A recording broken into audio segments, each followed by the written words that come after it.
ॐ नमस्ते रुद्रमन्यव उतोत इषभे नमः।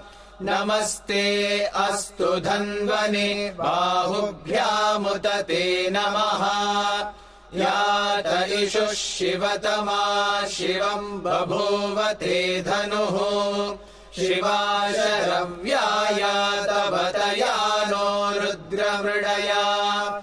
या ते रुद्रशिवा तनूरघोरा पापकाशिनी।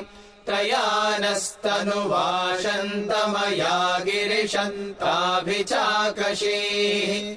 यामिषुम् गिरिशन्तहस्ते बिभर्ष्यस्तवे। शिवाङ्गिरित्रताम् कुरु माहि गुंसीः पुरुषम् जगत्। शिवेन वचसा त्वा गिरिशा